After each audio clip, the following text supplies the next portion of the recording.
ফারাক্কাবাদ বাংলাদেশের মানুষের এক মূর্তিমান আতঙ্কের নাম। কেন, কি উদ্দেশ্যে ভারত সরকার এটি তৈরি করেছিল, চলুন আজকে এই ভিডিওতে জেনে নিই। ফারাক্কাবাদ এই নামটি শুনলেই বাংলাদেশের মানুষের কাছে একটি দুঃস্বপ্নের নামে পরিণত হয়। নদী অঞ্চল ভিত্তিক মানুষের কাছে এই ফারাক্কাবাদ যে কতটুকু ভয়ানক এবং কতটুকু পরিণত হয়েছে তা তাদের কথাতে বোঝা যায়।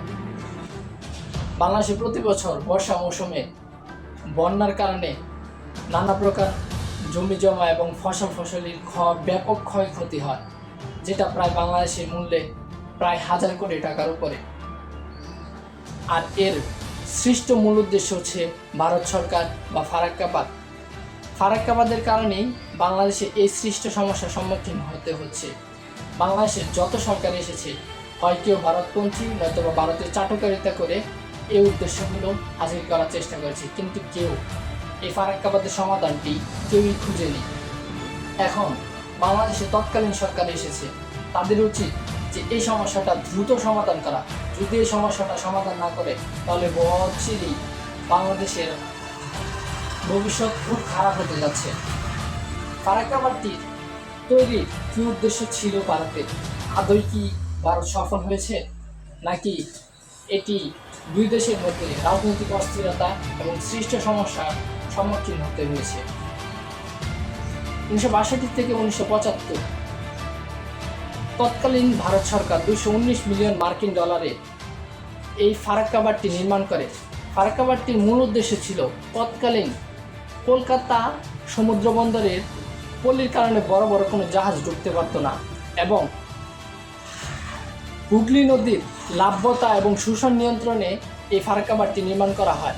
তৎকালীন বাংলাদেশের প্রধানমন্ত্রী বঙ্গবন্ধু শেখ মুজিবুর রহমানের সঙ্গে ভারতের প্রধানমন্ত্রী ইন্দিরা গান্ধীর একটি চুক্তি হয় যে কোনো প্রকার বৈঠক ছাড়া বা কোনো প্রকার চুক্তি ছাড়া ফারাক্কাবাদের পানি অপসারণ করা যাবে না।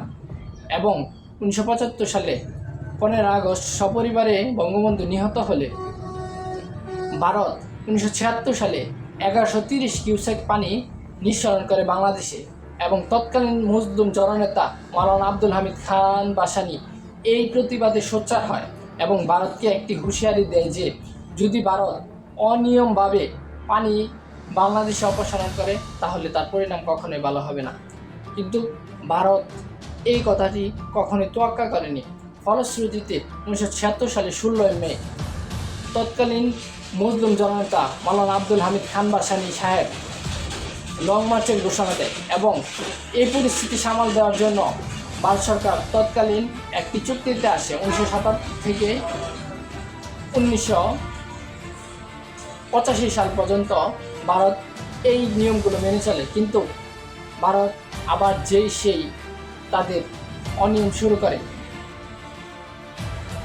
এবং এই সৃষ্ট সমস্যার কারণে দুই দেশের ব্যাপকভাবে ক্ষয়ক্ষতি হচ্ছে।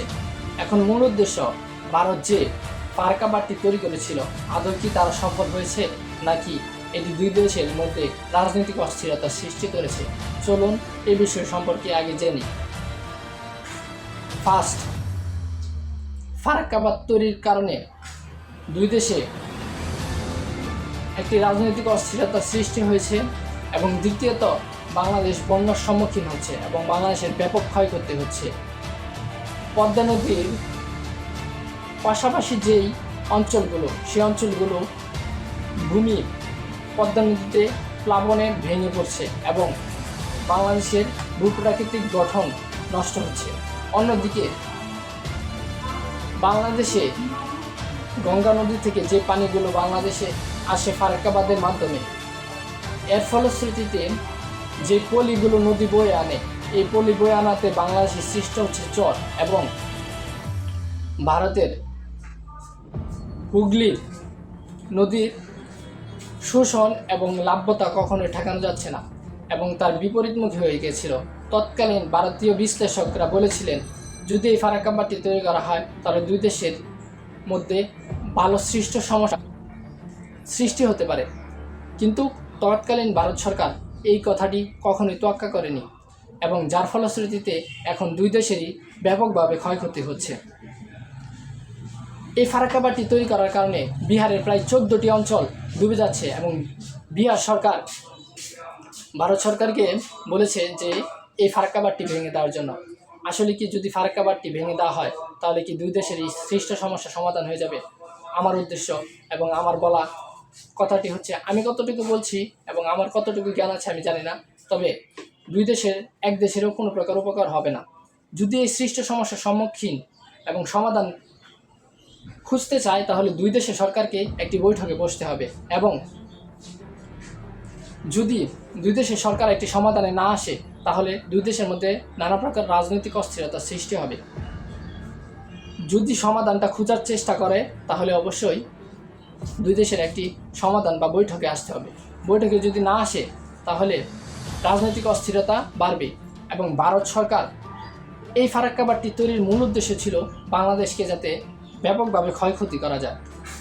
উদ্দেশ্য তাদের এটাই ছিল না এবং তারা বারবার বলেছে যে ফারাক্কা বাঁধ থেকে অনিয়মভাবে এবং জাতিসংঘে প্রত্যেকবার এই বিষয়টি নিয়ে আলোচনা করা হলেও কেউ কোনো প্রকার হস্তক্ষেপ নেয়নি। যদি এই অপসারণ না করা হয় তাহলে বিহারের ব্যাপকভাবে ক্ষয়ক্ষতি হচ্ছে, বাংলাদেশের ক্ষয়ক্ষতি হচ্ছে। মূল কথা হচ্ছে নদী কখনোই শাসন আপনি কখনোই করতে পারবেন না নদীকে, বরং নদী আপনার উপর প্রতিশোধ দেবে। এই যে সৃষ্ট গঙ্গা নদী এবং বাংলাদেশের পদ্মা নদীর মাঝখানে সৃষ্ট ফারাক্কা বাঁধ, এই ফারাক্কা বাঁধটি সৃষ্টি করার কারণে পলিগুলো বাংলাদেশে বয়ে আনছে এবং পলির সমস্যার কারণে ভারতের বিভিন্ন অঞ্চল ডুবে যাচ্ছে, মূলত হচ্ছে বিহারে। এবং এই পলি না থাকার কারণে পলি কিন্তু সমুদ্রে ক্ষুধা মেটায়। এখন ক্ষুধা কেন মেটায়? যে সময় পানির স্রোতগুলো আসবে আশেপাশের যতগুলো অঞ্চল আছে তা ভেঙে যাবে পলি না থাকার কারণে, এবং সৃষ্ট পলির কারণে বাংলাদেশে চর এলাকার সৃষ্টি হচ্ছে। ভারত যে উদ্দেশ্যে এই ফারাক্কা বাঁধটি তৈরি করেছিল তা কখনোই তার সফল করতে পারেনি। রাজনৈতিকভাবে দুই দেশের অস্থিরতা এবং সামাজিক অবক্ষয় এবং দুই দেশের মধ্যে সৃষ্ট শত্রু তৈরি করেছে।